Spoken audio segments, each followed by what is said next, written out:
There's a lot of good games coming up. Well, you go out there and give it 110%, and you want to play good, and you hope you play good. And I think we play pretty good tonight.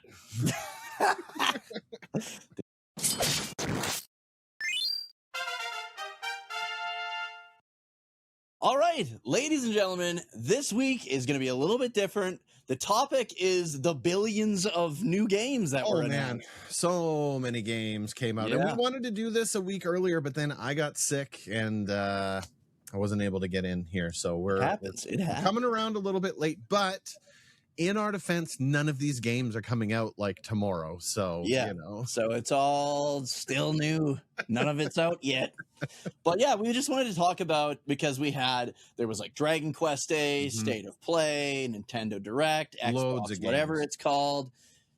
Every major, so all three of the major consoles did a showcase, and then we also had Summer Game Fest mixed in the middle of it, and then you had all of the the specific sets, right? Like the Dragon Quest XII was in there, and all of those other things were sprinkled in. So there was a lot of games announced in a very small period of time. Yes. And just to preface anything we're about to talk about here, obviously we can't go through every single one of these games. There's just way too many. We got a big ass list regardless. There's a lot of games to talk about, a lot of games we're excited about. Some games that look really good but aren't our kind of games that we still kind of want to talk about a little bit.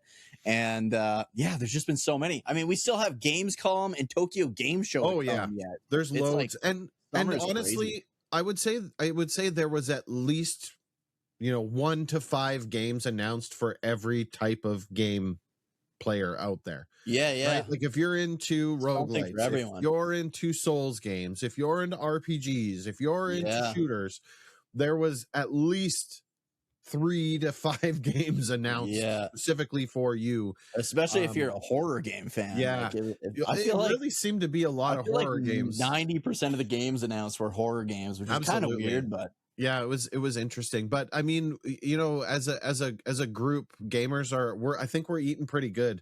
It's been a long time since we've had so many games that I'm actually this excited in checking out. Yeah, usually I think these things come up and I'm like, there's like one or two that you already knew about, kind of thing, that you just got more info on. Exactly. Right? But this year I'm like, wow, this is going to be an expensive year. Yeah. I mean, dude, I could probably go like 4 or 5 years without a good game. I think there's so many. There's a big hefty backlog that I have 3 games sitting in my pile that still have the wrap on them. Right. Like, yeah, I got a backlog, a hefty one. She's hefty. But let's start rolling into it. And these are in no particular order. These are literally like the order we saw them. Well, as we were like backtracking through. Yeah, we're putting the list together. Yeah. Don't and again, we're gonna skip some of the games. It's not a big deal. Yeah, we just don't have anything to say on some of this stuff. Some of them we just don't really care about, or we don't know enough about them to really comment. Right? Like that happens too. But yeah, I wanted to start. The first one I have here is Mega Man Dual Override. So this would be Mega Man 12, and it looks pretty good. We didn't really see much. Looking to see some more. Yeah, but I'm excited. And I think that's also something to be said about most of these games, is that a good amount of them were just announced. So not actually a trailer, more like a teaser for a lot of these games. Yeah, absolutely. But everything that we saw, if you're into Mega Man, this is like, you should be jumping up and down, right? Like, this is what you've been asking for, basically. Yeah, I'm excited. We're finally getting another Mega Man game. There's always like such a big gap between them, but at the same time, like, it's kind of weird because a lot of times we complain that there's like a huge gap between like the games in the franchises that we love. But at the same time, I feel like if we did have a Mega Man game every year like we did back on the NES, we'd probably get pretty burnt out on it. I think. And there's no physical way to actually stay up with that, right? Like, if you're gonna drop a $90 game every year, people aren't going to be picking them up that often. So, I'm fine with the devs taking time to make sure the games are good in between, right?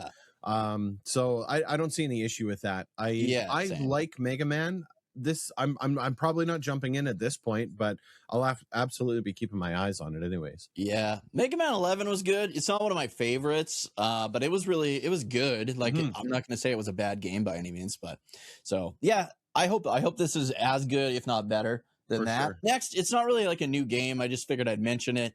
The Final Fantasy Tactics, the Ivalice Chronicles, got a New Game Plus update. So now you can play like New Game Plus and stuff like that, which is kind of cool because I don't think you could ever do New Game Plus in Final Fantasy Tactics. Maybe in the PSP one. I've never played the PSP one, but on the PlayStation, I don't think there was a New Game Plus. So, yeah. So that's I haven't played it yet. It's on my list.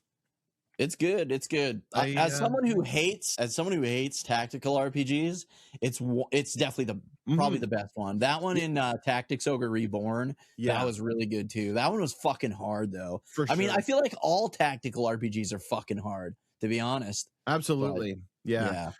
The little bit that I have, I've kind of dabbled into it a little bit, and I've seen the game played quite a bit, and it looks really good.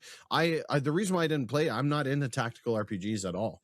And so it took a little bit of folks being like, well, yeah, it's tactical RPG, but it's story like so good. It's like on the fringe of it, right? So yeah, I dig it. It's good. It's good. New Game Plus sounds like a great time. I'm not a New Game Plus kind of guy, so I wasn't too stoked about that. Yeah, but it is nice that they have. It's kind of cool that they're adding it, especially a game like that. And it's free. Nothing for it. So I mean, hey, that's fantastic news. A rare W from the Square Enix crew every now and then. Yeah, no doubt, no doubt. I got a few Square Enix games. I guess we could talk about. I'll bunch them together here. Yeah, they Square Enix brought it this time, and I say that's fantastic news because it's been kind of dark days for a little bit of a drought. We got Dragon Quest Monsters for the Withered World. The announcement came. Looking forward to this one big time. The folks in the Discord that were like, I need to see this announcement, and I was like, they didn't say anything during Dragon Quest days. Like, I know. Well, they did. They did like the teaser during Dragon Quest Day. They literally just showed like what you would have as like a computer desktop wallpaper with the title. So we knew it was coming. And then I was pretty sure we were going to see some gameplay at the Nintendo Direct, and they did show it. It was near, I think, the end, and it was fucking. It looks like a good time. I'm excited. Yep. Yeah, the last one was really good too. Yeah, dude. So no reason to think that this one wouldn't be. So this one actually good and a little bit darker almost than the last one kind of had like a fun feeling to it. Right? Yeah, the last one was pretty dark too. Like you're in like the demon world for like pretty much all of it. But for sure. Yeah, I think it's going to be good. It's featuring the two of the brides, or actually all three technically of the brides from Dragon Quest V. Yeah, so that's exciting as little kids. So that's going to be fun. And the story, it sounds like there's like a mistranslation, and Dragon Quest is terrible for this, but the Wither Tree, I think they're calling it, or Witherwood, is the name of the town that they're going to be, the kingdom that they're trying to save. And it actually showed up in the tournament of the original Dragon Quest Monsters back on the Game Boy, except they called it Dead Tree back then. But it's like we're finally going to that kingdom, which is pretty cool. We're going to a kingdom that was mentioned back in like, I don't even know when that would have came out, like 96 maybe. I was gonna say late 90s. Yeah, so that's pretty cool that we're going there. It looks a lot more similar to the classics. Like it looks like Dragon Quest Monsters 3 The Dark Prince was kind of like a more of a modern Dragon Quest Monsters game, whereas this one looks like it takes the quality of life improvements from that and then kind of goes more back to its roots, more back to like the old school Dragon Quest Monsters game. Sure. So I'm excited about that. I think it comes out like December 3rd or something like that, but don't quote me on that. I guess while we're on Dragon Quest, we got Dragon Quest 12. They completely started over on it, which is kind of terrifying, but it looks good. It looks good what we saw. Yeah, it's good to know that they started over on it because it's been too long to not have have something. Yeah. So I'm glad they showed a tiny bit of gameplay, a little bit of cutscene action, and then a bit of the world. Check out my videos on it. It definitely looks to be a part of the Dragon Quest X and Dragon Quest IX kind of storyline, like arc. So I'm excited to see more on that for sure. We didn't get a whole lot, but we got something, and that's more than we've had in the last like 5 years. It feels just acknowledging it is going a long way, I think. Yeah, no doubt at this point. Yeah, so it looks good. It looks good. Final Fantasy Resonance. Yeah. So this, I'm on the fence on this. It looks good. It's like the HD 2D style.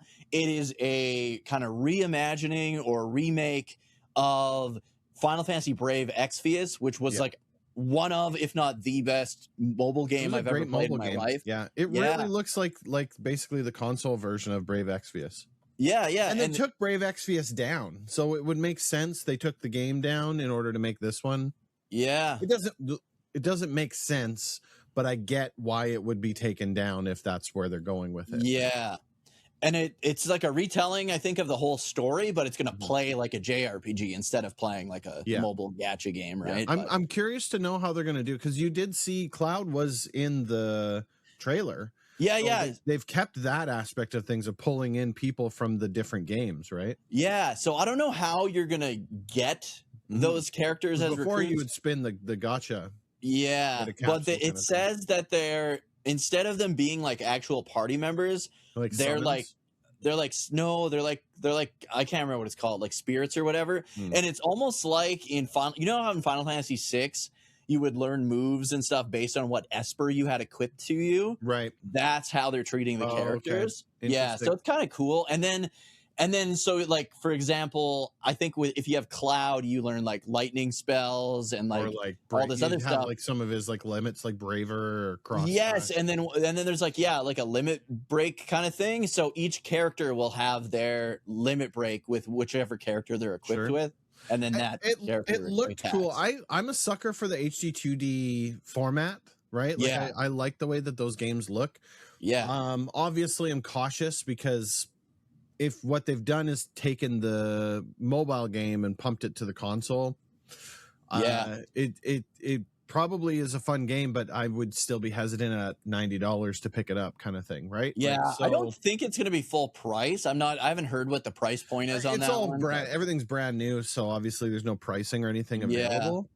But actually, I should look some of these up on PNP. PNP Games, not sponsored, but we should be. Yeah, they're the best. They're the best. That's where and Video Games Plus is kind of my second choice all the time. Yeah, absolutely. It is nice that now that we have alternatives to fucking Amazon for like, because that's like all I would use Amazon for was like buying games all the time, and now I don't have to use Amazon anymore, which is super nice.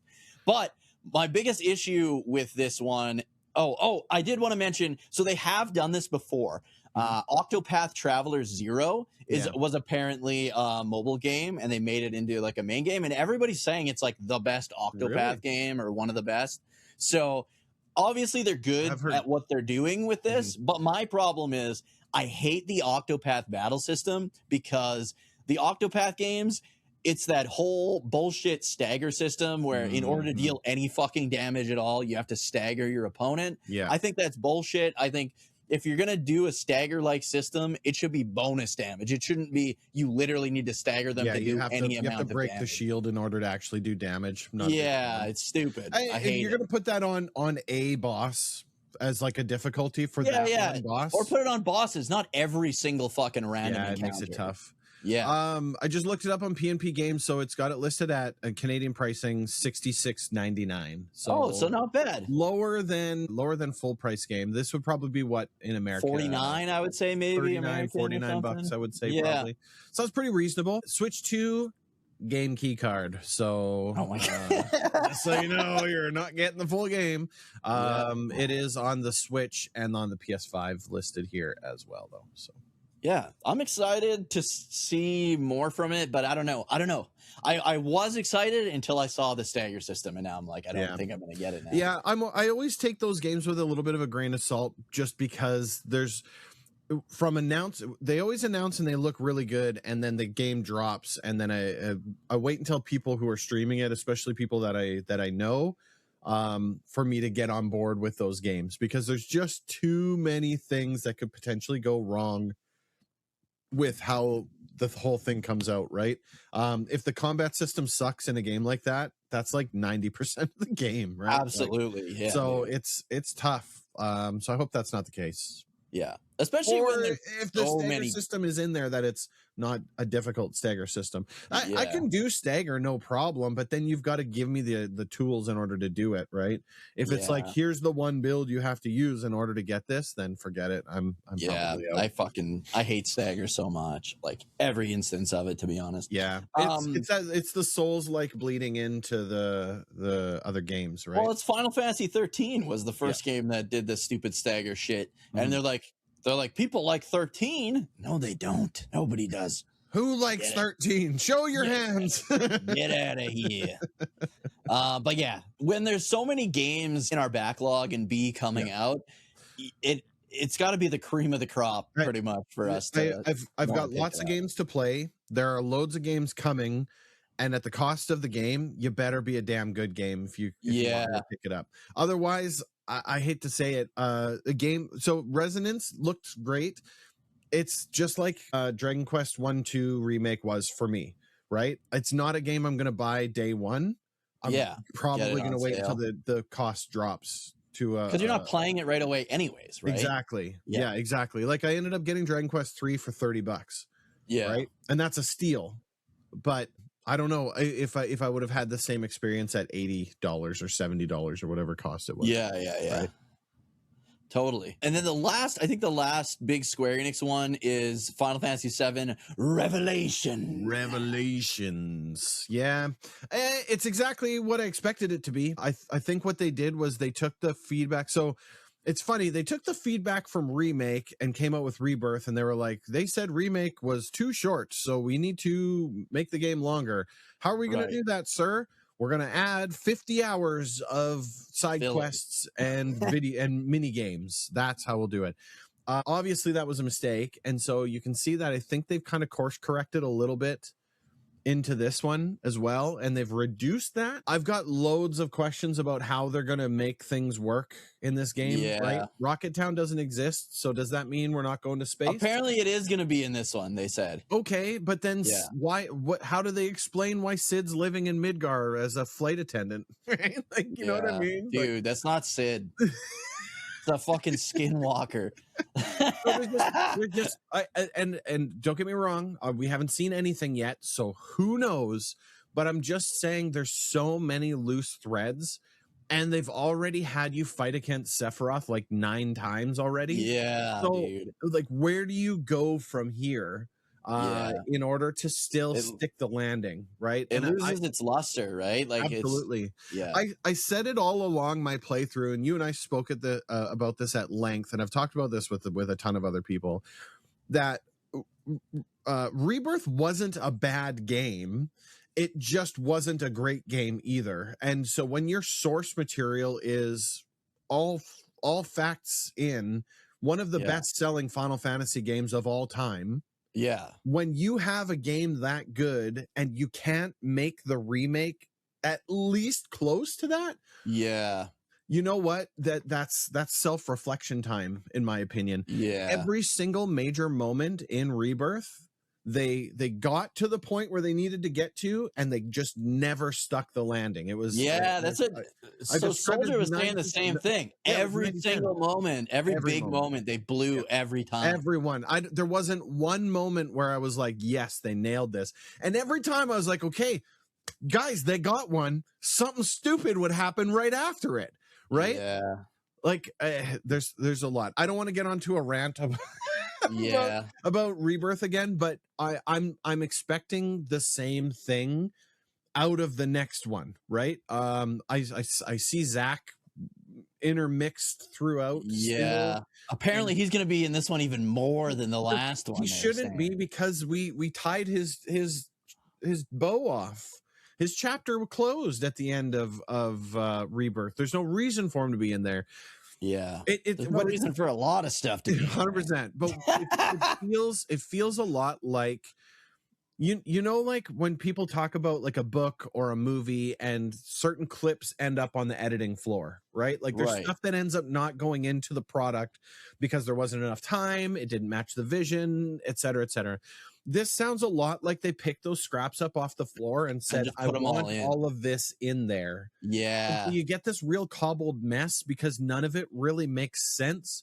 And the only way that they can actually explain what's happening is with the Force Ghosts.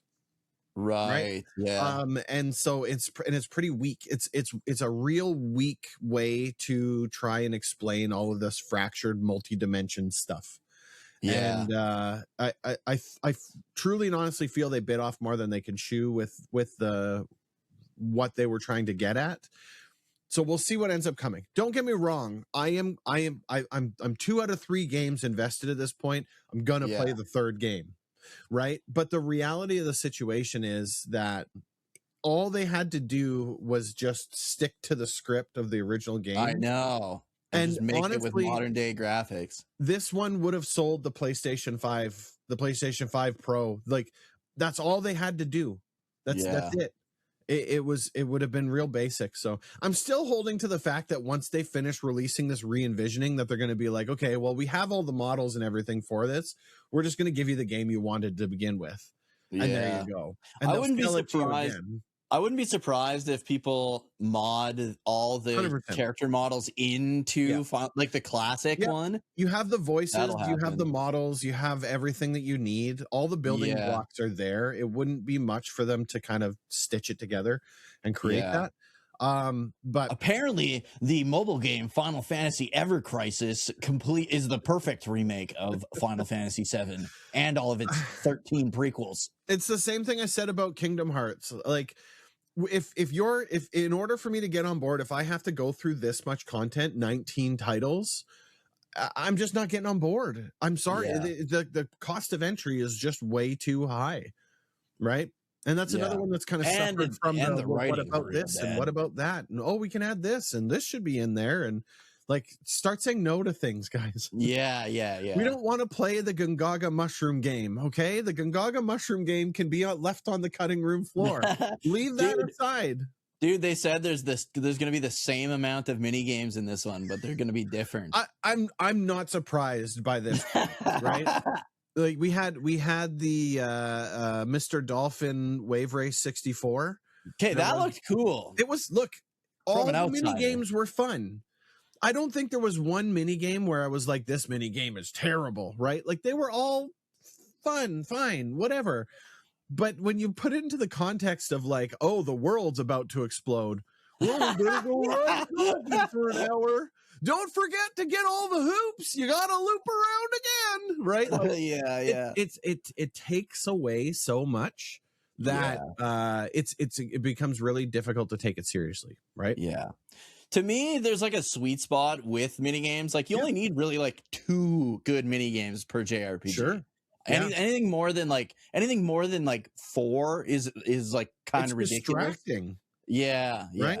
And honestly, a lot of the mini games, you're always left going like, well, that was kind of fun, but why am I going to do it again? Yeah. Right? Like, whereas Blitzball, the greatest mini game of all time, I literally have Final Fantasy X always installed on my PS5 just so I can fire up a couple Blitzball games. 100%, dude. And that's one mini game. That's all you need, right? I mean, I guess you had like there's the Chocobo stuff in that one too, but sure. I had an idea. Like 2 or 3. I had an idea for a video, which is you training me how to do Blitzball, and it's like a training montage. That's a good idea, right, dude? I had like literally in one of my group chats, I had to like coach someone through Blitzball just this week. So it's like every time I'm always like having to teach people how to play Blitzball. I need to just go ahead and make a fucking Blitzball guide. I had you should. I had this like thought of basically it's me like this, and you're like hit X, and it's like take it to the limit. Limit. Past the point of no return. You're just drenched in sweat. Exactly. Let us know in the comments if you want that video. Let us know in the comments. I think it would be really funny. It's like it's like real, so like, you know, you're Mickey from Rocky, right? Yeah, gonna make you eat like crap thunder. Yeah. And then it cuts to like the people kicking the ball in the water. Yeah. It'd be funny. And you're practicing just hitting the X button. Like you're lifting. Yeah. Oh my god. And then every time like somebody scores a goal, like water splashes you.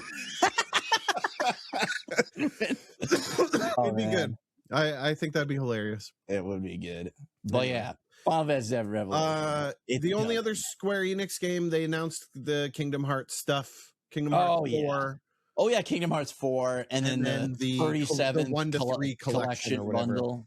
Yeah. Which the 1 to 3 collection, from what I understand, doesn't include everything. It just includes most of it. I don't know. I think what it does is it turns some of the games into cutscenes. I think is how it does that.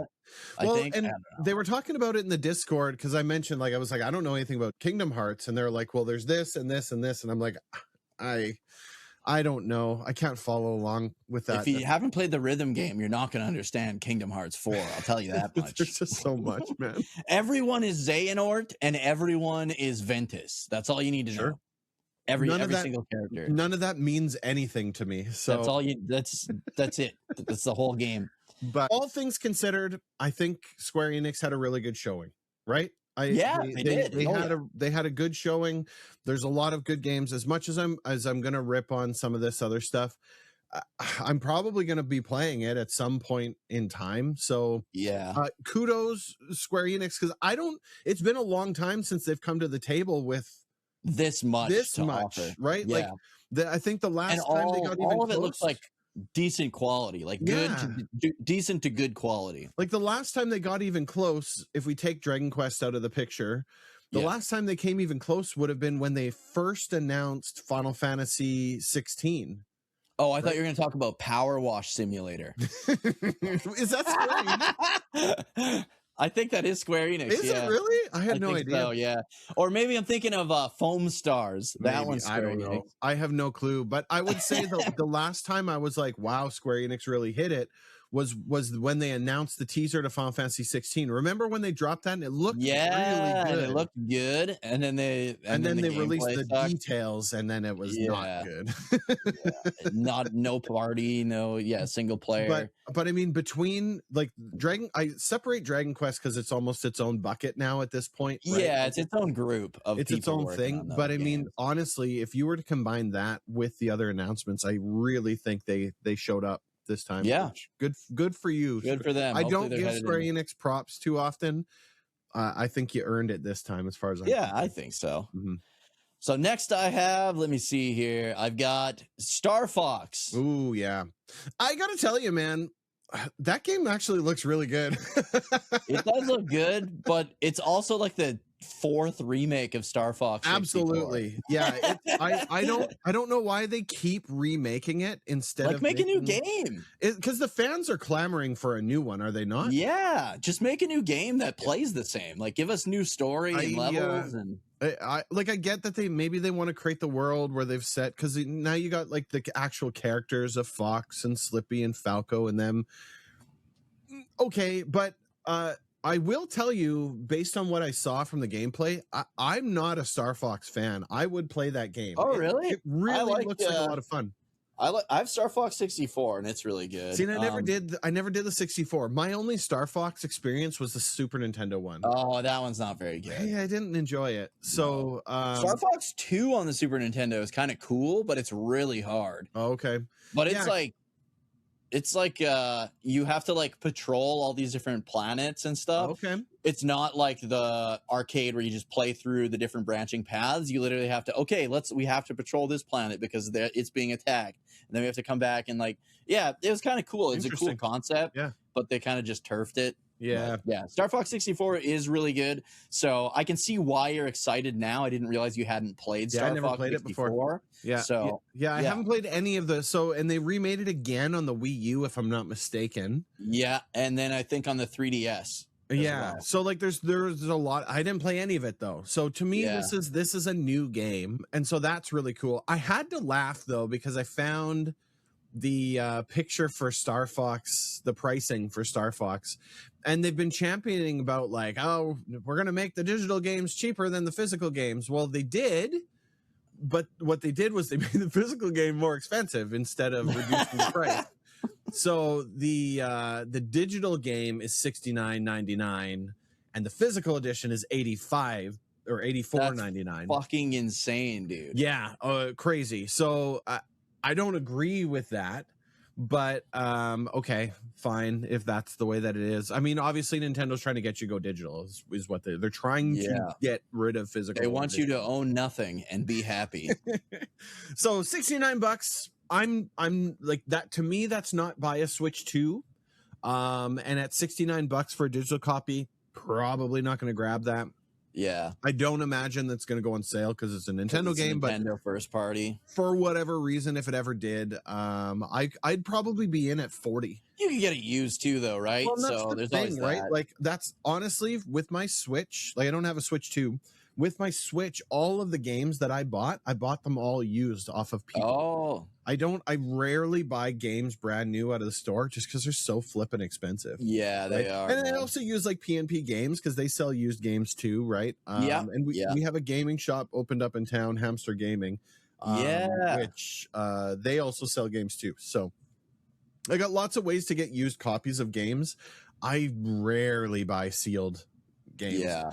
The few sealed games that I do end up buying are because they're on sale, right? I picked up the Suikoden set. I bought a sealed copy of Suikoden, but I got that for $29.99. Yeah. So you know what I mean? Like, that's how are you going to beat that? So exactly. But I liked what I saw. I would obviously need to like actually play it in order to be like, yeah, this is a game. Apparently the demo's out and it does play exactly like Star Fox 64. And I think that's really cool. I liked the speed of it. I liked the way the game looked. I know we had some concerns when they first released it that it looked a little choppy or the explosions kind of right. I forgot about that in the trailer. And anytime they were like shooting or blowing stuff up, it was like the frame rate started to struggle real bad. I was specifically paying attention to it during the direct, and that wasn't there. So maybe what they were showing before was like earlier. Yeah, maybe it was like early development stuff. Who knows? Yeah. But everything looked really good. So that's good. That's good. Yeah. Before we dive too deep into the Nintendo stuff, this direct was probably their best showing they've had in a long time. Oh yeah, long time since before the Switch 2 was announced, right? Oh yeah, easily. There really hasn't been much, and again, a lot like Square Enix, they came to play this time. Like they had a lot on the plate, and it's funny because I watch a lot of videos on YouTube of different people, right? All walks of life. People are huge Nintendo people, people are critical people, whatever. Yeah, some of the largest Nintendo fans were not happy with this direct. Really? Yeah. I follow a creator on YouTube called Arlo. I don't know if you've ever seen. Oh yeah, he's the puppet. He's the puppet. Yeah, absolutely. Yeah. I like his videos, but he very much loves Nintendo, right? Yeah. Very much on board with Nintendo. Not impressed with the direct, right? What? Austin John Plays, who's huge into Pokemon, very Pokemon heavy creator. I posted his video in our Discord, where it was basically like the Nintendo Switch 2 is, I can't remember what the name of the video was. He ended up pulling it back because his audience like backlashed on him and like, oh, really? But he basically was like, the Switch 2 has 6 games and nothing going for it. Like this is a waste. It's kind of showing where the Switch 2 released too early, in my opinion, right? Yeah. Like, they weren't ready to launch when they did. And if it launched this year, with everything ready to go. With Donkey Kong Bonanza, with Mario Kart World, you know what I mean? Like that's a stellar launch line. 100%. Only 1 year. You know what I mean? If they would have waited. Yeah, I completely agree. I think the fact that they did 6 games in 1 year, and of those 6 games, Bonanza was really the only standout of it. Bonanza and Kirby, probably, I would say. What about that tech demo game they were charging full price for? Nintendo Switch 2 Tour or whatever it is.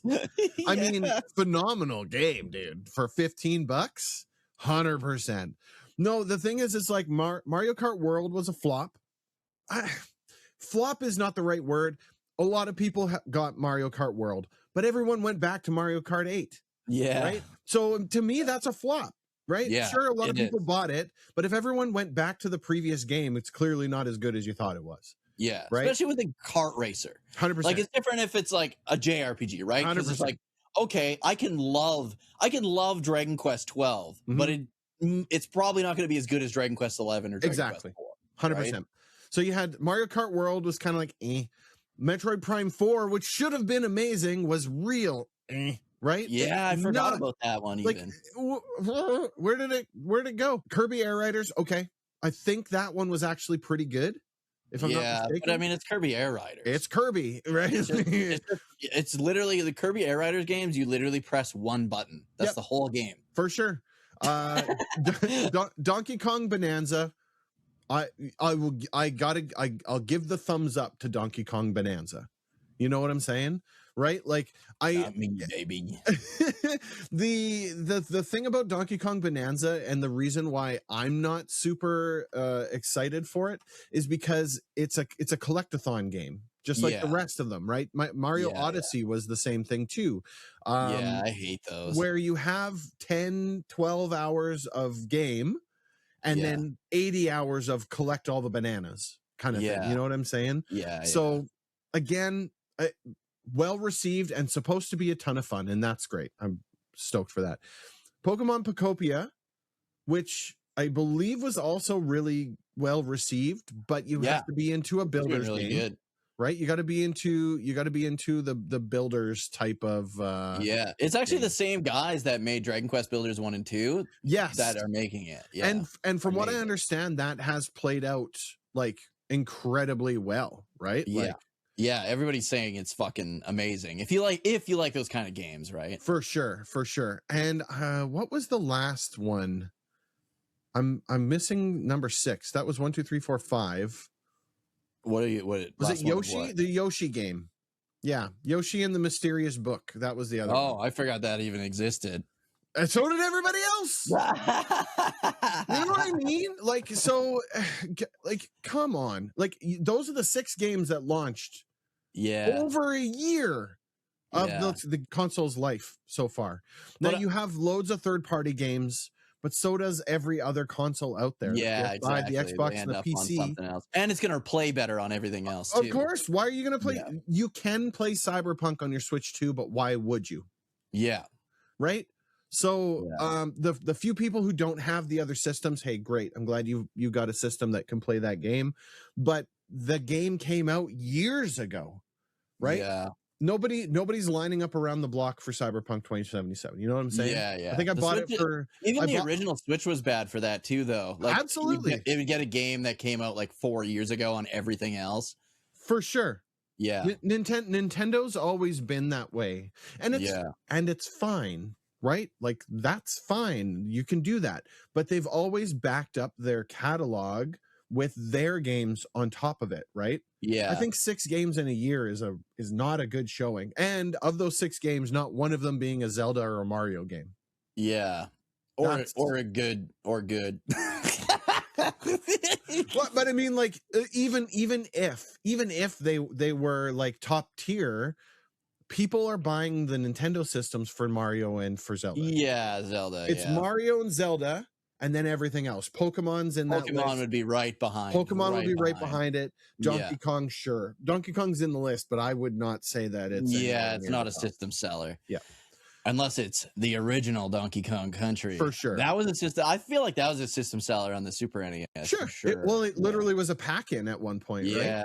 Yeah. I would... the only way I would get a Switch to... and a copy of Star Fox is if they did like an exclusive like Star Fox Switch 2. That'd be kind of cool. Yeah. I mean, console and it comes with the game and it looks cool. I think the current deal or whatever you'd call it with the Switch 2 is that they give you a copy of Mario Kart World, Pocopia, or Bonanza, I think. Oh, you've got like a choice. They give you like a voucher in the box. And you put it into the store and they let you pick one of the games. Great. You know, like, that's good. I'm glad. But, no, Pokemon ZA doesn't count, I don't think, because that also released on the Switch 1 too. But that also released as well. Also not great. No.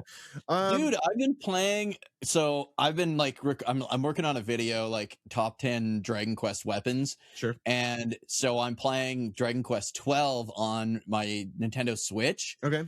And dude, I forgot how bad things look and run on the Nintendo Switch. Yeah. Like everything's got like a weird like haze, blur haze. There's to a haze it, on everything. Yeah. And it's because it's basically an Android phone, right? Yeah. Like, that's basically what it is. It's a bit more souped up than that, but I don't mean to crap all over the Switch 2. We're going to talk about, again, I need to make it clear. I think Nintendo's Direct was probably the best showing in a very I think it was the best showing out of all, like the Direct to me, out of all the presentations 100%. Was the best one. Yeah, I think. I agree with you. They had, and I'm a Nintendo hater. I wouldn't say that I'm a hater by any means, but I'm critical of companies that try to take advantage of their company, of their customers. Yeah, for sure. Yeah. And I mean, and the reality is, and we'll get to that when we talk about the games here, but I'm now on the cusp of probably getting myself a Switch 2 at this point. Probably because the next game on the list, Xenoblade Genesis. As soon as they announced it, I was like, "Oh no!" I was hoping that I was going to have at least another year or two. I don't want to Switch 2. Yeah. Is it called Xenoblade Chronicles Genesis or just Xenoblade Genesis? I think it was Xenoblade Chronicles Genesis. Oh, okay. Yeah. So there's a lot of fan theories and crafting that's going on that we won't get too deep into here. But there's a lot of talk about, without saying any spoilers, at the end of Xenoblade Chronicles 3 Futures Redeemed, how it like merged everything, right? There's a lot of talk about Genesis being the creation of that, the Genesis. Yeah, that merged world. Yeah, I rewatched the trailer, and something I didn't catch the first time. It's a Dyson sphere, the planet they're on. Yep. I didn't notice that. Yeah, you can look up and see, and it's all land and Halo style, right? Yeah, like the ring. Yeah. But and the sun is like in the middle, like it's like a Dyson sphere, which is pretty cool. It's really cool. So here's the thing: they announced the next Xenoblade Chronicles game. 2027 is the announce, and I believe it's like September 2027. So we're still a good year and a bit away. So it's not like I'm running out to go get a Switch 2 tomorrow. Yeah, but I'm gonna need to play that game.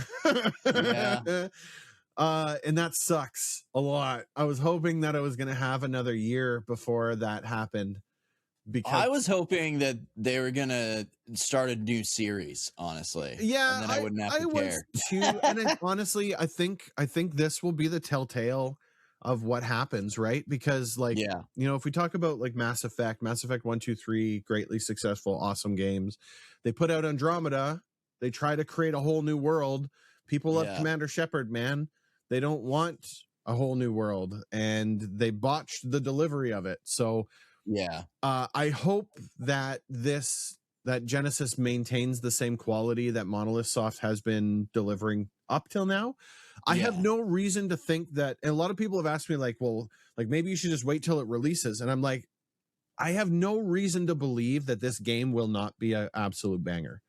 Right? Yeah, I think it'll be good. Their track record has been, in my biased opinion, flawless, with X being out of the picture. Yeah, since the Switch, they've been flawless. I have yet to see, and that includes, dude, I am not a DLC guy. Actually, the fucking Torna, I hated Torna, man. That was fucking I still haven't played Torna. So it's a prequel, where you play as, what's his name? Jin? Adam. Is it Adam? Adam. ADDAM. The white-haired dude? So you have like Adam was the first blade wielder. No, you play as Jin and his what's it called? Not the blade, but the other counterpart to the blade. So there's blades, and then there's a counterpart. Drivers. Yeah. You play as his driver or whatever. I thought it was Adam. No, it's not. It's the mercenary Laura and her trusted partner Jin are recruited by Adam Origo, the fourth prince of Torna and the driver of Malice's counterpart Mithra. Oh, Don't challenge me on the Xenoblade verse, man. dude, I played it. I played the whole game. I never don't even played the remember game. it. I just know that because like did not like it. they reference Adam during Xenoblade Chronicles 2 as the first like driver, right? Like Yeah. and so yeah, together with Adam's young attendant Milton, the chick and Jin. That's all I remember. Yeah, well, that's fair. Together with Adam's young attendant Milton, the group detours to Gormott to track down Laura's mother, who's been killed in a bandit attack. Yeah, and basically it's just like mandatory. I can't read anymore. I'll get spoiled. The video game. Yeah, I don't know. I never played the prequel, but with that being said, I've played 1, 2, 3. All were fantastic. And they were stellar. Yeah, they were all great. I have so few complaints about any of those games that I have no reason to believe that Genesis will be anything less. Yeah, it'll be good. It's gonna be good. So that one to me is a system seller. Yeah, I would agree. Yeah. And by the time that comes out too, the new Pokemon game will come out, and I'm probably going to Wind and Waves. Might as well talk about that. We're here. Pokemon Weewa. Yeah, everything that they've shown, and again, they haven't shown any gameplay, but everything that they have shown has looked very good. Yeah, and I like the starters. The way the starters look. I like the Pomeranian. Yeah, I like that guy. Yeah, they look good. I don't know. Yeah. So this is the first generation in a long time where, to me, all 3 starters look good. Yeah, for sure. Like, you didn't like the previous starters? No, they all looked bad. What? Really?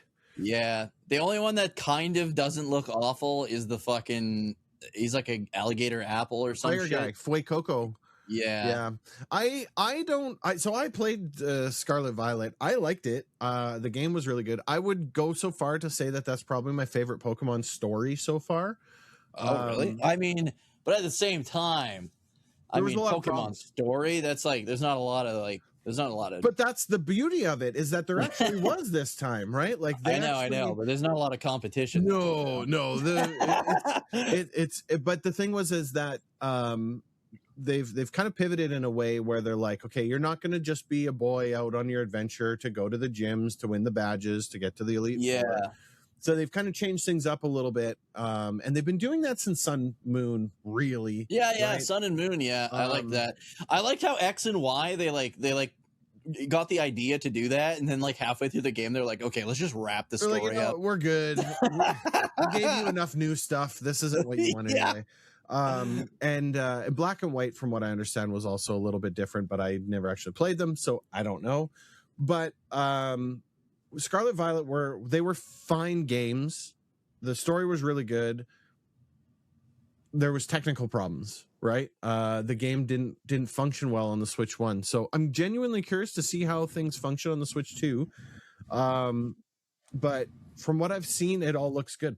Right? No, granted, no gameplay scene. We've just seen cutscene stuff. We've seen more about Wind Waves than what we saw about Scarlet Violet at this point in the life cycle of the game. That's true. So I feel like with this one being built from the ground up on the Switch 2, it's gonna perform a hell of a lot better. Yeah.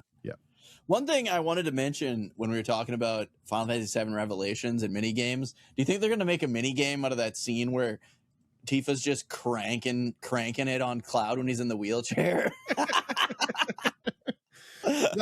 Is he even going to be in the wheelchair? I think they showed that scene. They showed like a snippet of it. There's just there's so many spots where where I'm like, what are they even gonna do here?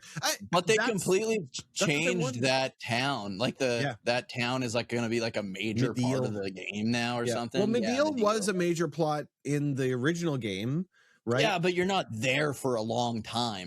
No. Like you kind of go like there by a few times. Yeah, you go there. Cloud's there. You leave, you fight Diamond Weapon, you come back, you fight Diamond Weapon again, and then you do the live stream thing. And then after that, you're good to go. Right. This one, it looks like that's going to be like a main like hub. It looks like. Yeah, and but if we can get that Tifa cranking Cloud in a wheelchair mini game, 10 out of 10. I'm curious, and I believe this was what they said they wanted. They wanted the original fans to not know what's coming next. Yeah. I don't know what's coming next, but it's not in a good way. You know what I mean? Yeah. Like, it's not like I can't wait to see what they do. It's like I can't wait to see What how are they they're going to do this time? I can't wait to see what they're gonna do this time. You know what I mean? Yeah, Like, it's a completely different context. But yeah, I don't know. We'll see what ends up happening with it. I think we got through all the Nintendo stuff. So speaking of Pokemon Sun or Wind and Waves, we got Palworld 1.0 coming out after successfully defeating the Big N in the lawsuit. They won the lawsuit. Yeah, apparently everything boiled down to Palworld had you throwing an orb to bring your pal out. And so now instead of throwing your orb, they pull an orb out and it like floats up into the air or something. And that was enough to basically nullify their complaints, I guess. You know for a fact Nintendo was just trying to bully them. Like Nintendo, I don't think ever thought they were going to win. They just were like, let's make it so expensive that they have to just shut down. I think that's what they do all the time. Well, I think that's how they thought they were going to win, right? Yeah. Like they were like, that should be illegal, man. That shit. That's American suing. Like that's how so right now I don't know how much you know about this Lego thing that's happening. Yeah, dude, that's nuts. It's the exact same thing. You've got this corporate crew that are trying to sue, and the reason why the whole thing blew up to begin with is because you've got a David versus Goliath scenario, and David can't. That shit needs to be illegal, man. So it's a tactic that exists, and it's pretty scummy, and it shows the true colors of these corporate guys. You know what I'm saying? So,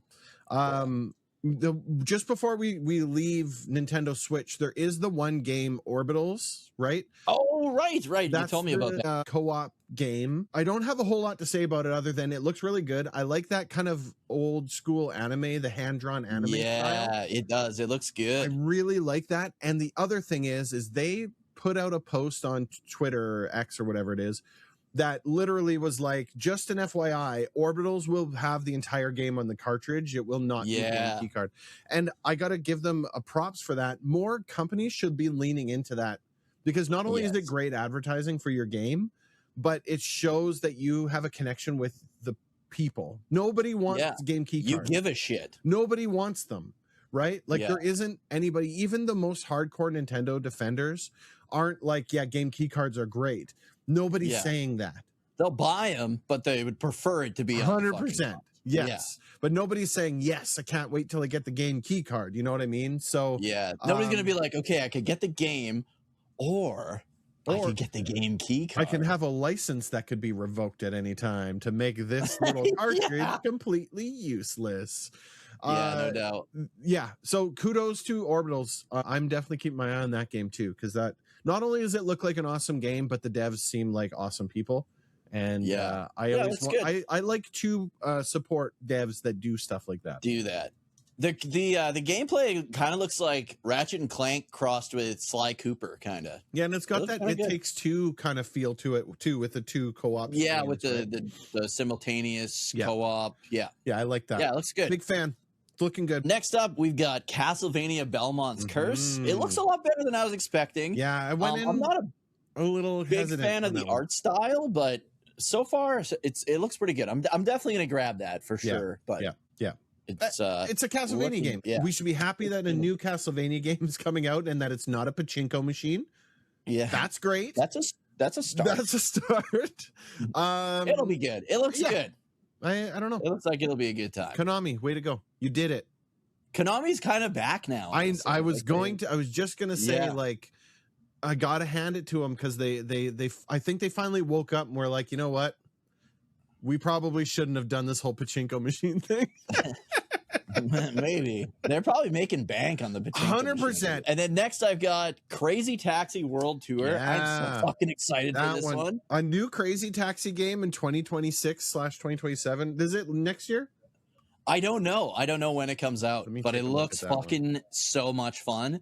And it's going to be like a remake, apparently, of like the first one or the first two games. And then there's also the world tour. So there's like a whole other extra stuff added to it. Yeah. So I'm really excited. They got the Offspring back. They got Bad Religion back. I cannot wait to get DMCA streaming this game. So yeah, how does that work anyways? Right? Like, It just mutes the entire recording. Okay. Well, yeah, we just delete the VODs, I guess. It sounds like it's coming out 2027. So. Yeah, I'm excited, man. I can't wait to see more. Yeah, dude. I was so hyped when they showed the trailer. There's a fishing mini game in it. Yeah. You can fish. I mean, they also made it so you're not constantly on the timer, right? Which is like my biggest gripe with the arcade, the quarter timer. Yeah, exactly. So that's gonna be awesome, and the fishing looks so good. For a moment there, I was like, is Nintendo gonna release a console?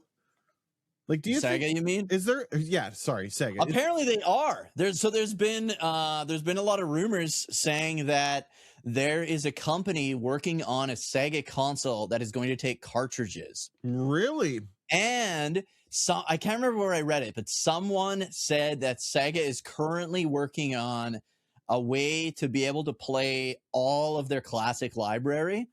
Wow. So I don't know if that's what this is or what. I'm not going to lie to you. If Sega puts a console out, I'm buying it. Yeah, and it's supposed to be a handheld, but it's supposed to like handheld like a Switch. It'd be like the Steam Deck, but it's going to only play like 8 and 16-bit games. Interesting. And this is it sounds like this is Sega's answer to the way the gaming industry has gone, where every game is like $89.99, right? So they're kind of wanting to put out this cartridge base. It's basically, it sounds like, like the Evercade. You've heard of that, right? Yep. It's kind of like Sega is going to release their version of like an Evercade, but with the power of like Sega backing it, right? With all their prior game support and all that. Yeah, so I'm pretty excited to hear more. The whole time I was watching, I was like, there's a lot of Sega games. There's a lot of good Sega games coming out.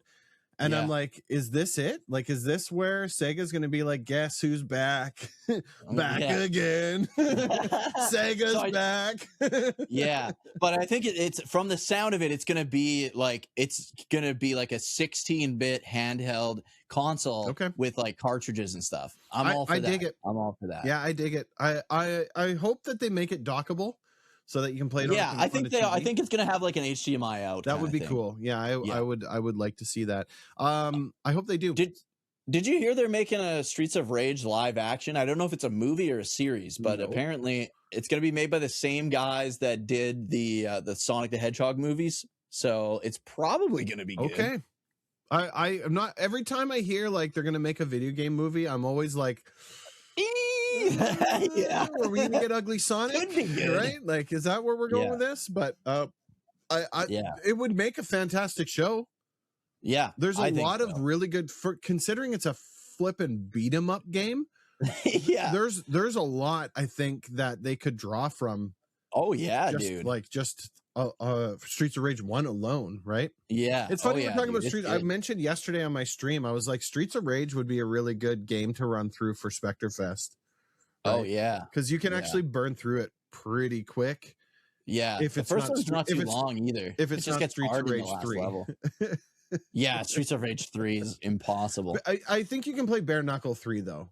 Yeah, you can. And there's an English mod of it too. Right? Yeah.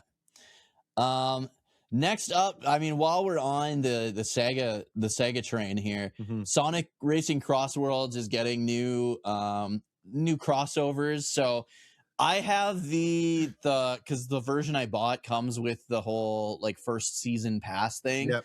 So there's TMNT, Teenage Mutant Ninja Turtles is going to be added. I'm super excited about that.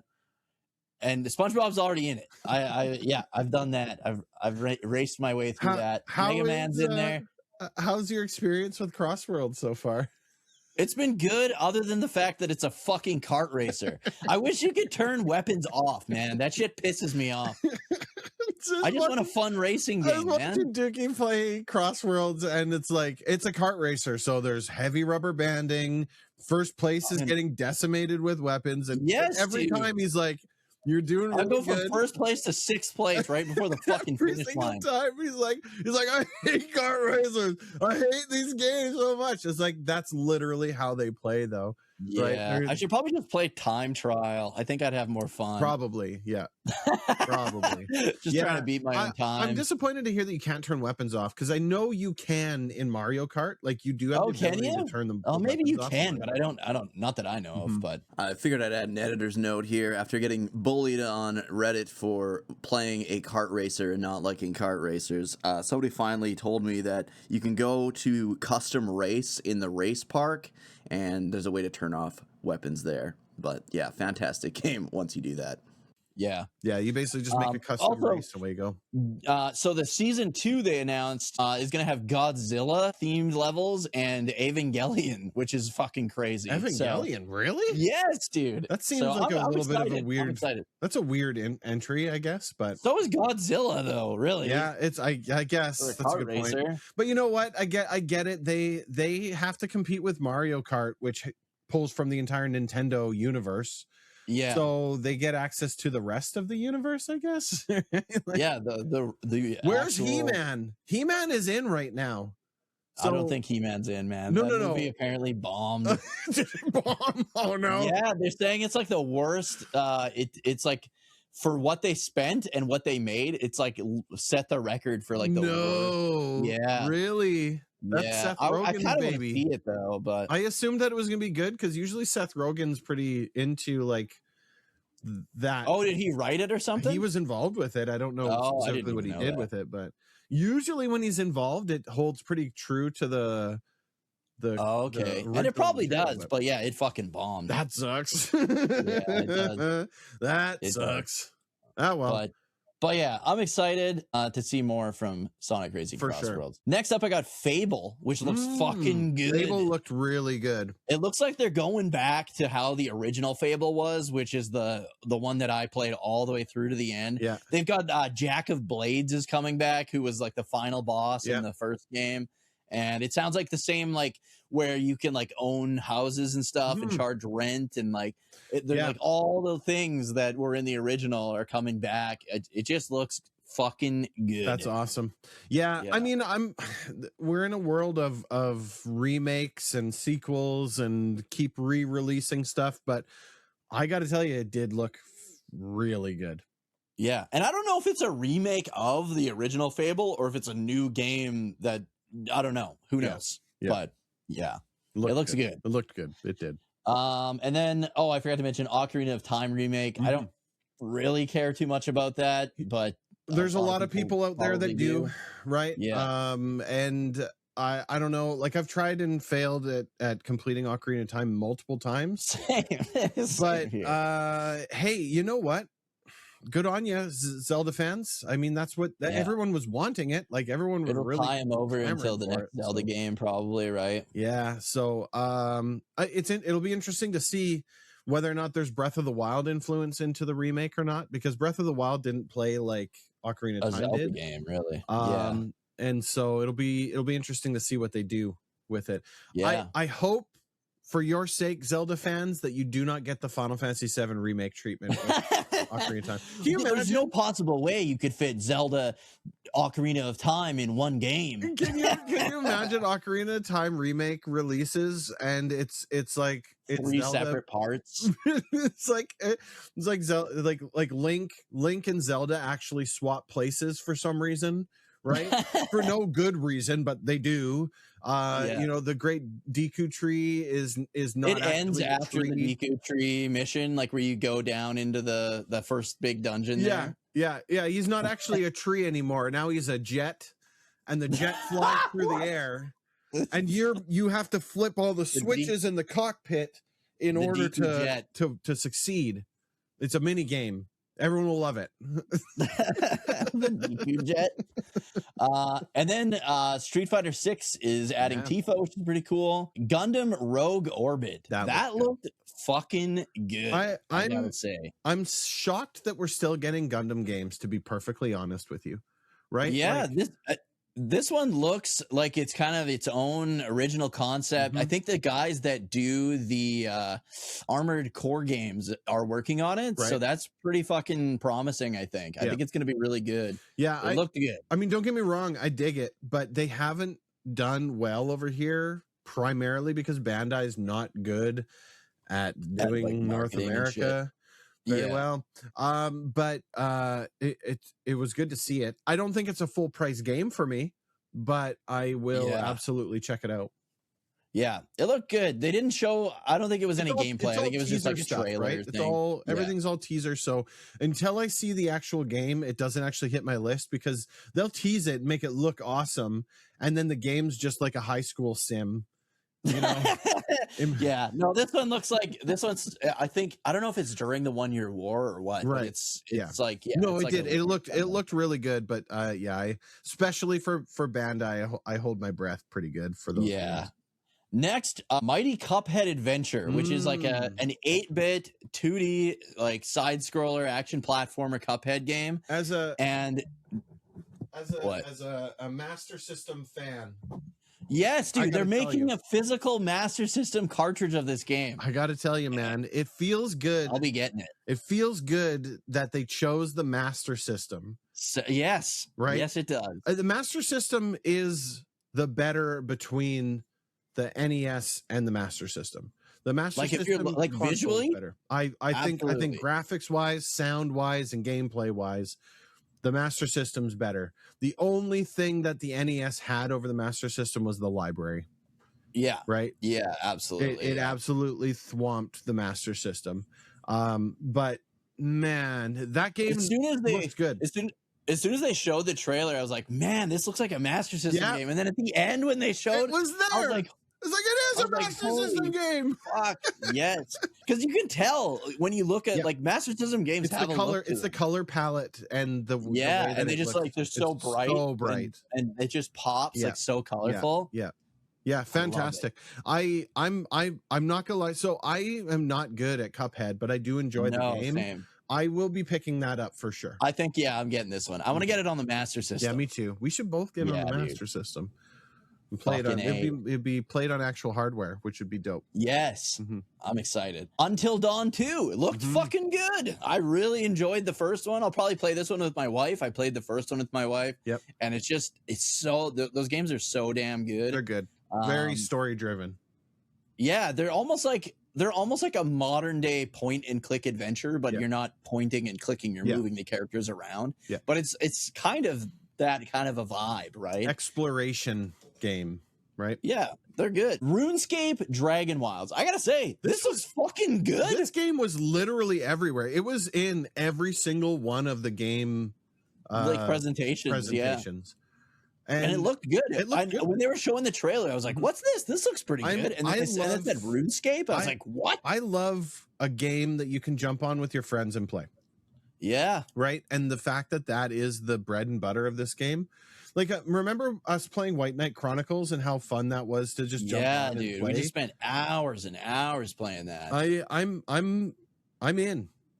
Yeah, the game looked fun. It didn't like blow your hair back as far as it goes. But it looked like a fun co-op. It just looked like a fun game experience. Have like an arcadey element to it, which I appreciate. Actually, so yeah, I like it. I didn't think it was gonna be RuneScape when I was watching the trailer. Like I played RuneScape in grade 7, and I was just like punching cows for hours. Yeah, yeah. But goddamn, this looks pretty good. It looks pretty good. Big fan. Stuntman Hollywood, not my kind of thing, but it's cool that it's coming back. And I think if it does good, it may open the door to a little burnout. You know what I mean? Yeah, we're like this close to actually getting the burnout. We've talked about it on the podcast before about how disappointing Paradise was. We're this close to maybe getting, because it kind of is in the same vein. It is. Yeah, Stuntman. The Stuntman game, it's not my cup of tea either. Yeah, but some people really like that precision. Yeah, it's cool. I like the concept. I like watching people play this one. It's actually fascinating. Like your brother Bubs had Stuntman, and I used to watch him play it all the time. It's fascinating to watch people who are good at it, because it takes a lot of talent in order to do it properly. Yeah, but that's cool that they're making a new Stuntman after all these years. Silent Hill Townfall looked really good. I'm excited to see more from that. Boncho the Chef, which is a prequel to Dave the Diver. Right. It looks pretty cool. It's like a world tour kind of. It's an interesting game. It's learning game. Like you're a chef, right? Like it's a real. I don't know. I don't even know how to describe it. It's kind of its own thing almost, right? Like, it looked cool though. It looked pretty cool. It's worth checking out. Looked really good. That's for sure. Wolverine. The gameplay looked phenomenal. Man, Wolverine is back, baby. It's been it's been a long time since Wolverine's actually been out full force, out front kind of thing. PS3, I think, was the last time. Yeah, he had his own and games. it wasn't very good, if I remember. No, correctly. dude, it was good. Wolverine. Yeah, Wolverine. The movie was awesome. game. Yes. Okay, It was way better than the movie. Okay, I remember it's better than the movie was. It is, dude. I remember when it came out, people were like, "Yeah, don't watch the movie, just play the game." No kidding. It was so good. Okay, and it had so say you'd get like shot up by like machine guns. There would be like bullet, you could see through them, and then it would like slowly heal. Oh, no way! It was fucking good. I love it. Yeah, and this game looks fantastic. I think we said it's Insomniac, right? That's the same group that did Spider-Man. Insomniac, yeah. So, I mean, I got to tell you, the Spider-Man games were fantastic. Yeah. This game the trailers looked really good. Everything they showed looked fantastic. Good. And it was visceral too, because that's the thing about Wolverine games is you can't pull back on it. Yeah. Right? You can't give Wolverine the claws and have him punching people in the face. Yeah, you know what I mean? Or like all the classic like NES games and Super Nintendo games where it hurts him to use his claws, or it's like a power meter. Like fuck off of that shit. I gotta tell you, it looked great. That is definitely going to be on my watch list for sure because I love those kinds of games because you get a lot of life out of something like that because there's a whole world to explore. There's a heavy duty story in there. There's side missions in there. And then there's the ability to just do the GTA thing and go around and screw around. Yeah, just fucking around. Yeah. I need to play the Spider-Man ones. I just can never find them for cheap enough. Like I know it's not going to be something that you should have jumped on. They were just on sale. Not this sale, but the previous one. The first Spider-Man game was $9.99. Oh shit. And I picked up the second one for $29.99. Oh fuck. Yeah, right? Next time let me know. I'll let you know. I didn't know you didn't have them. I'll mention to you next time. No, I don't. I've never played them. And then there's Miles Morales too, right? So Miles Morales is like 1.5. And apparently it's like the story in between the two. And it's completely optional. So I haven't picked that one up, but I'd get that one too. I like Miles Morales. Yeah, 100%. And Miles Morales is kind of in the first one a little bit. Without any spoilers, but that's what bridges the two games together, from what I understand. Oh, okay. The only reason I haven't picked it up is because that one doesn't typically go on sale, so I don't. Yes, and it's like $39 or $99. So to pay $39 for a 1.5 game and then $29 for 2 doesn't sit right with me. Yeah, so we'll see. But I will tell you, I played through the first one on the PS4. That game was phenomenal, and you would really appreciate it as a perfectionist or a collection guy, because there's rewards for going out and collecting all the things, right? There's story rewards. There's a whole story with like this guy and his pigeons.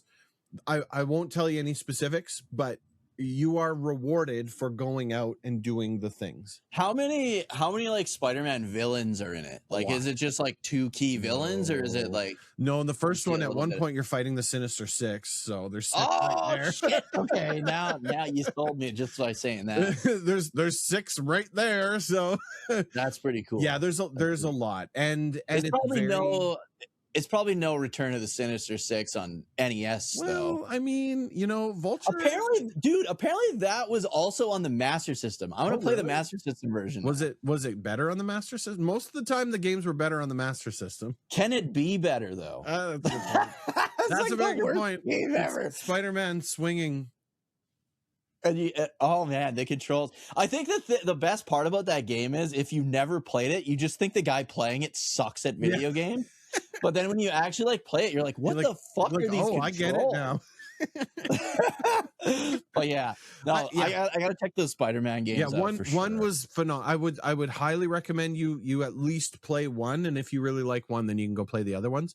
I haven't played 2 yet, but I have no reason to think that 2's any worse than 1 was. Yeah, my problem is I love the Beanox Spider-Man games. So those were like the PS3. That was like Spider-Man Shattered Dimensions and Spider-Man Edge of Time. Okay, those are like my favorite Spider-Man games ever, and they're so fucking good.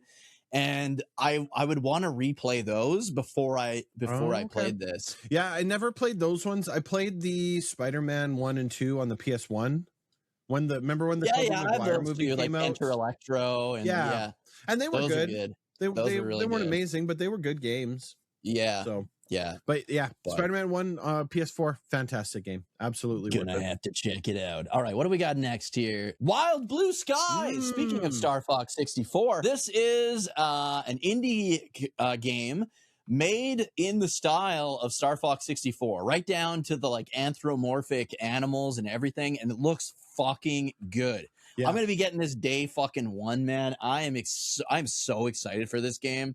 It just looks like a blast. I love rail shooters. What can I say? Yeah. I just love them. And again, like we've got a lot of games that have that art style, right? The cutscenes kind of have that kind of anime. It's got like that cartoon. Yeah, we're getting a lot of that. Hey, yeah. The game itself looks fantastic, right? And again, it's like you say Star Fox, but when I looked at the game, I saw freaking Afterburner, just not as fast, right? Like, yeah, kind of. It has that same vibe to it where you know you do the barrel rolls, you fire off the missiles, you do your thing. So yeah. And again, like my Star Fox, a little of both. Yeah, my Star Fox experience is just on the SNES, so that's why it's like I don't know. I don't think it's that bad, right? No, Star Fox 64. The art, really the good. art style alone is enough to sell me on it, right? Like it's a gorgeous game. It is beautiful. It is, and the characters seem like they're gonna be good. Like, you know what I mean? Like as you play through the game, you're gonna give a shit about these characters, and they're all gonna have their own like personalities and stuff. It looks good. Absolutely. I'm super stoked for this one. Yeah, and that one's August of this year. That one's not far off. Yeah, and it's coming out on PS5 too. That's the thing. Like, right? We've got the Star Fox 64 18th remake coming out on the Switch too. That's an exclusive. I don't give a fuck about that game. I have Star Fox 64. Right, I kind of suck at it. Yeah, but this one I am so excited for. Excited. Kemuri, the yokai hunter game. Yeah, this one was a bit of a weird one because when we first saw it, we were like, "Oh man, here's another team shooter, a Fortnite kind of game." Yeah. I'm gonna. This one's on my watch list. This one, keep an eye on it, see how it goes. See more from it. I wasn't on board until the entire game was 100% co-op. Yeah, was it 3-player? 3-player co-op. Yeah, and each one of the players, there's 3 characters, and they have their own, abilities and stuff like that. Very cool looking game. Very interesting concept. It's going to be hard to pull off, I think, in order to make it so that it's going to be like a really good game, but it's definitely worth at least keeping an eye on. Yeah, I'm gonna be keeping an eye. By the end of the trailer, I was like, okay, I could check this game out. At the beginning of it, I was like, mute. Yeah. I wasn't interested in it at first, but Escape the Backrooms looked kind of interesting. I don't know if out of all the horror games, that one definitely kind of piqued my interest. That's why a lot of the horror games. There was like a million. What was that one you did at Spectrefest? Oh, Outlast. Fuck Outlast. There's a new Outlast game, I think. But I mean, like those games, I have no interest in them at all. Right? Too scary. Even outside of that, like it doesn't give me what I'm trying to get out of a game. Yeah, right? It's definitely not fun. The best part of Outlast is there's 2 guys in the asylum that are just ass naked, and their big dongs are hanging out the whole time. They're like chasing you. Their dicks are just swanging. Yeah, dude, that's the best part of Outlast. And that part where that guy just like, I go to use the elevator and then the elevator just falls down the elevator shaft. That part was pretty funny too. Hilarious. But other than that game was fucking way too scary. I didn't like it at all. Call of Duty Modern Warfare 4, that North Korea thing looked fucking good. Yeah, and I gotta tell you, I used to be huge into Call of Duty. Xbox 360 era, and I fell way off. I mean, because it got to the point where it was just the same game. It was just the same thing, right? And then it started. Yeah. Everything went battle royale, right? Like everything just started going battle royale. That's true. And they started taking. I used to love the single player, and then I would play the multiplayer as a bonus. Yeah. And then what ended up happening is it was like single player, multiplayer, and then shifted Yeah. to the point where I can't remember which game it was, but it had a 4-hour single player game, 4 or 6 hours or something like that. And it was at that first-person shooter. That's not too bad, to be honest. Like, but I mean, like it was over before the story even really began.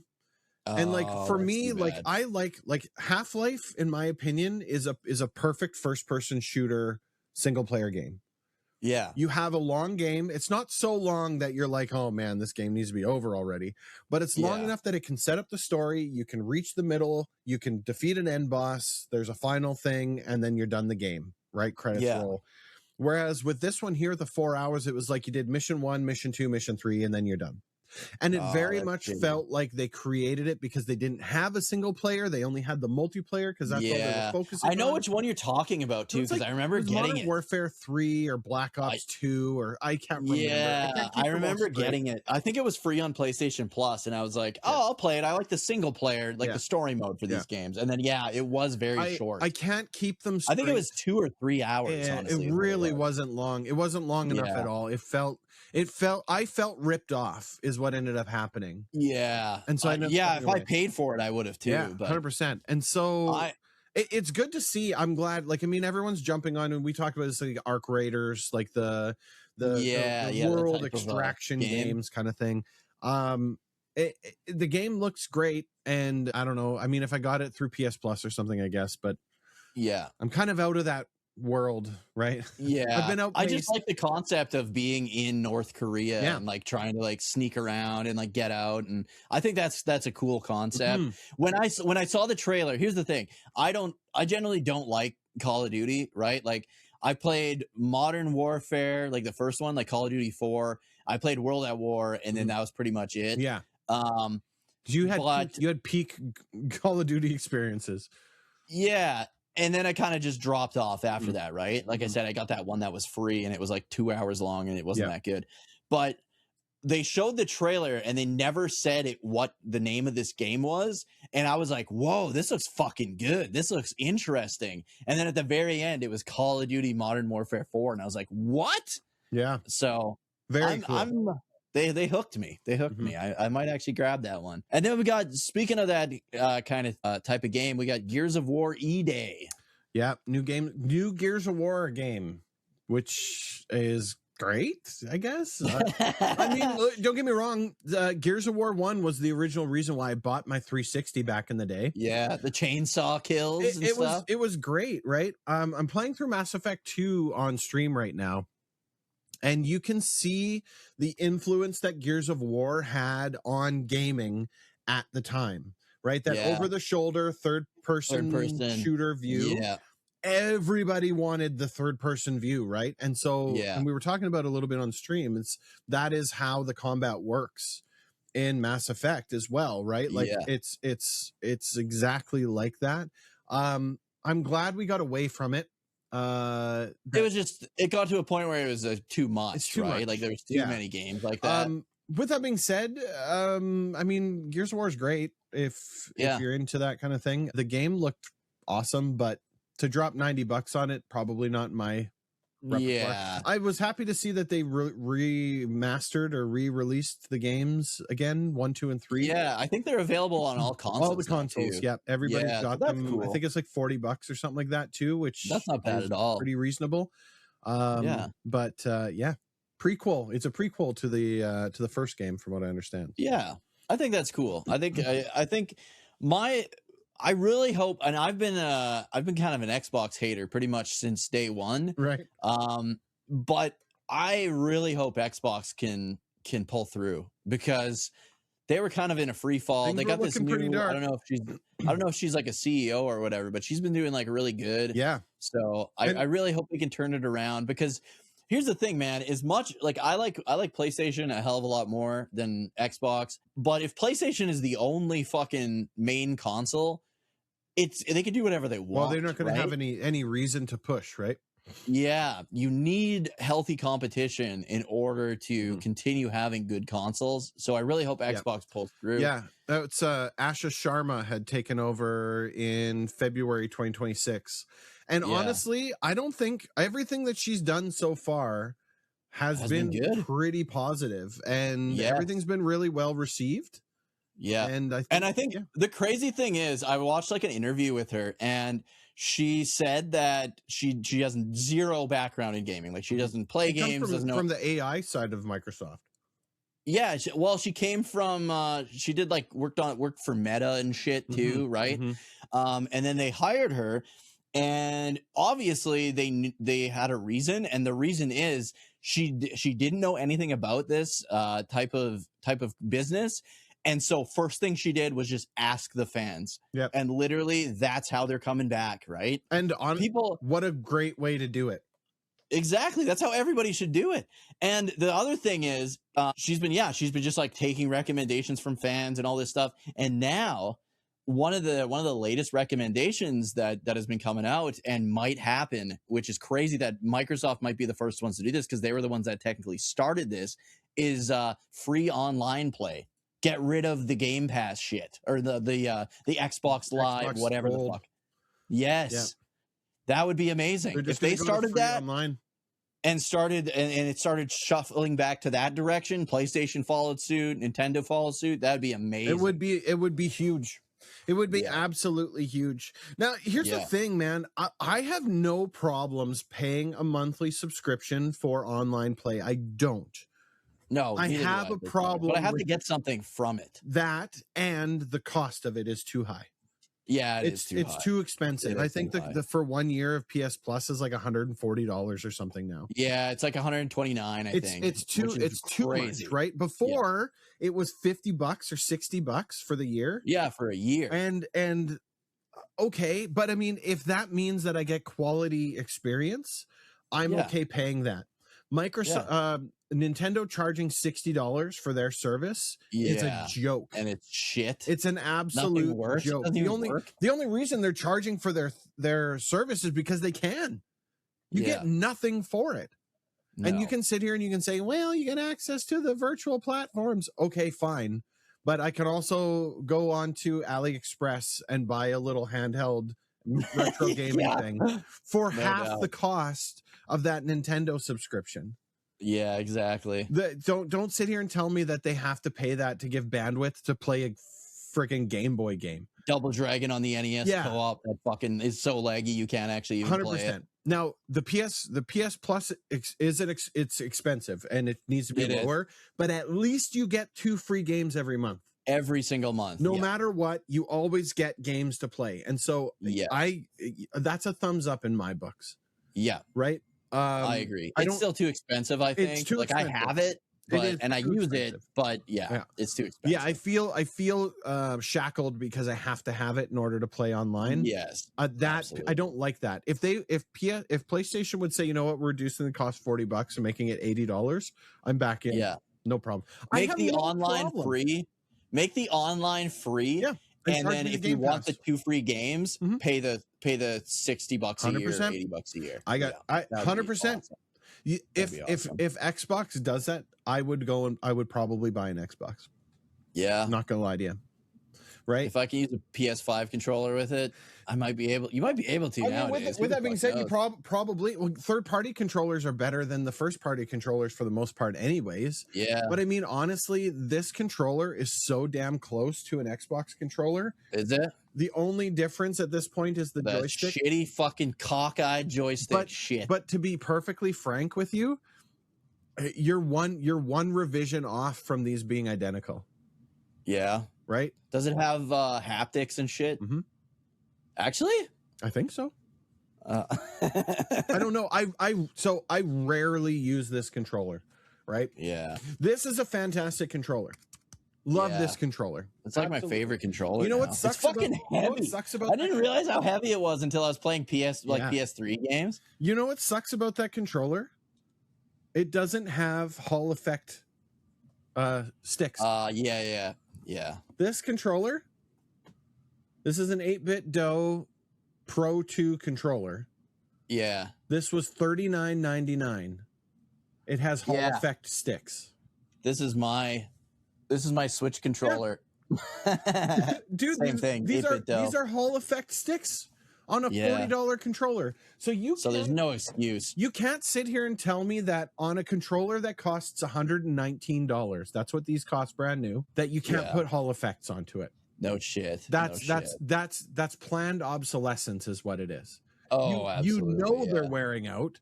You want them to wear out, so we buy new controllers. Nintendo, why? Why do the Joy-Cons and the freaking Pro Controller they were the worst for stick drift. That was the only one I've ever got stick drift on. Was 100%. I've put a ludicrous amount of time into both of my PS5 controllers. Yeah, and I haven't had it. No issues. I put equal, if not less. I've got 2 sets of Joy-Cons even that I swap out, so I'm never using the same Joy-Cons. Same, and now I just use this. And they're starting to drift. Yeah, and it's like so. The first time I got, first of all, I was like a stick drift denier for years. I was like, I've never fucking seen it. And then it was Xenoblade Chronicles 2 when you're in that it's like that dark dungeon with like the spider webs and shit, and you got to do that platforming. That's when my stick drift hit, and I was like fucking falling into pits. I remember that. I was like, dude, how are you having this much trouble? You literally jump from here to there. And I was like, I don't know. And then all of a sudden, I let go, and he literally turned and ran off the cliff by himself. And I was like, no, stick drift is real. Yeah. I was like a flat earther turning into a fucking spheric earther. I don't know. I mean, the thing is that I know we're on a bit of a tangent, but if I can get Hall effects on a $39 controller, there's no excuse. I don't care what you say. There's no excuse. That controller's half the price of this one. How does this one have better joysticks on it? Yeah, right. Exactly. That means you chose specifically not to put Hall effects on it. Yeah.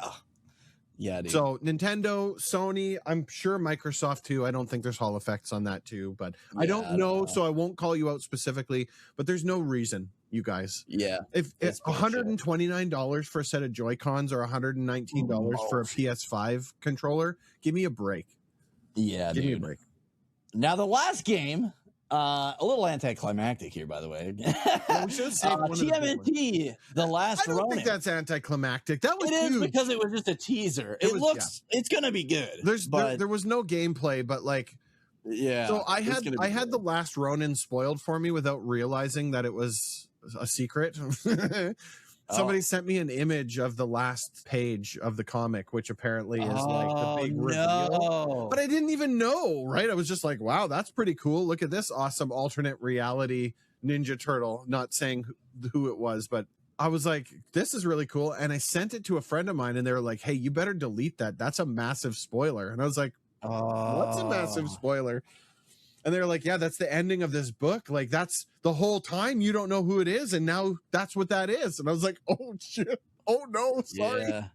So anyway, yeah. Correct. So, but with that being said, The Last Ronin's a fantastic story.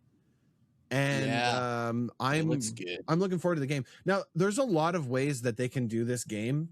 And I'm a little bit concerned that they're because they're so hit and miss with Turtles games. You get a game like Shredder's Revenge, and then you get Mutant Mayhem, right?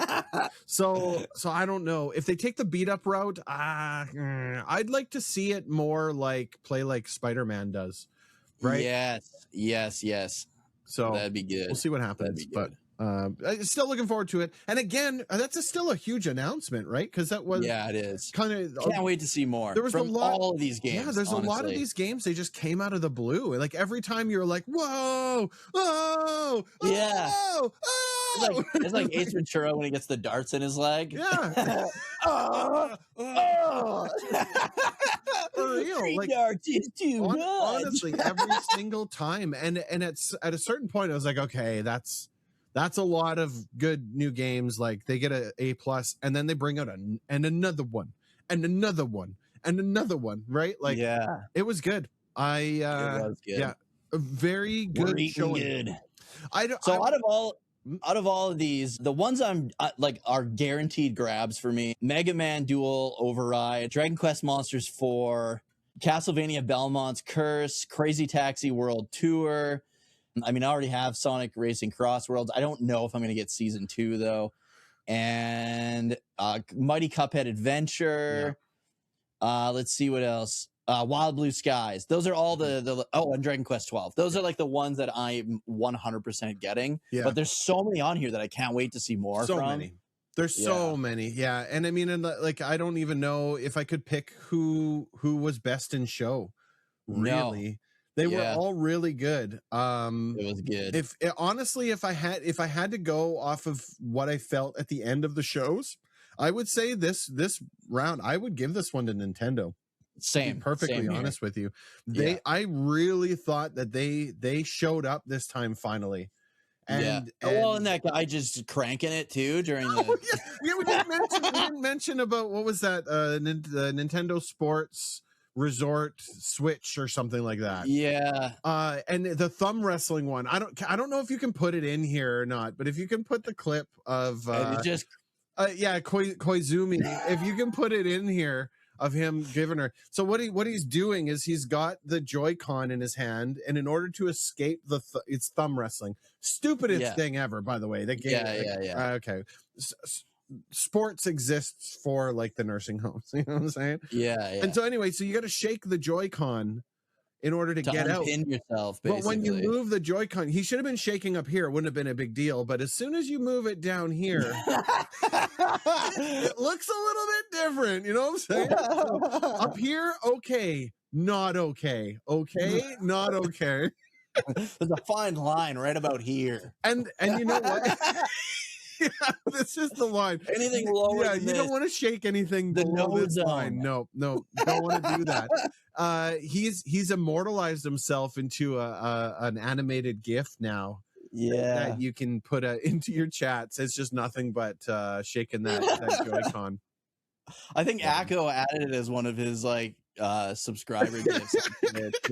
He was like posting it in my stream. It's really funny, but like for real though, like well done. Well, that was absolutely, pardon the pun, but a thumbs up from me. I thought that was hilarious. So that was awesome. But yeah, no, I would honestly give it to Nintendo. I think of the 4 shows, PS5 had a really good showing as well. And then I mean, the Summer Game Fest, there's so many new games that were announced there. It's insane. So it's good. Yeah.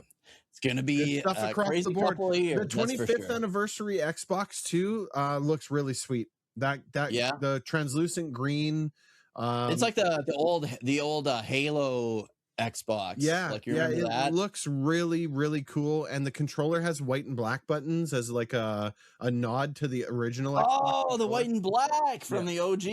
Yeah, that's cool. Yeah, big fan. They really showed up too. I gotta say, I like where Xbox is going because things were looking pretty damn dark there for a while. Dude, they were pulling them off the shelves. I figured that we were done. I was like, that's it. Xbox is done. Pack it up.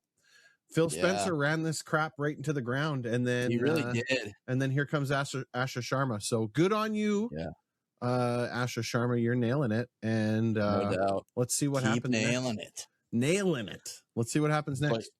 But yeah, guys, thanks so much for watching or listening. If you enjoyed it, please remember to like and subscribe if you're watching on YouTube. I think you can like subscribe or follow on like Spotify as well. Yeah. So check that out. Comments also help. Any interaction with our stuff goes a long way to getting more people to either listening to it on Spotify or seeing it on YouTube. Search results and stuff. Yeah. Next episode is actually our 50th episode, which is fucking crazy. 50 episodes, man. We decided we're going to talk about the terrible games that we love. So it's going to be fun. Look forward to that one. And then after that, we're swinging into the growing up with genres. I don't know which one we should start with. Maybe platformers, because that's kind of where everybody put them in a hat and just draw one, because honestly, there's so many. Yeah. I feel like platformers is a good place to start because, that's kind of like we called them side scrollers back in the day because the screen moved, which was pretty ahead of its time or even right on time. But anyways, guys, thanks so much for watching or listening. We'll see you guys in the next one. Have a great one. See you later. I can't find my mouse. There it is.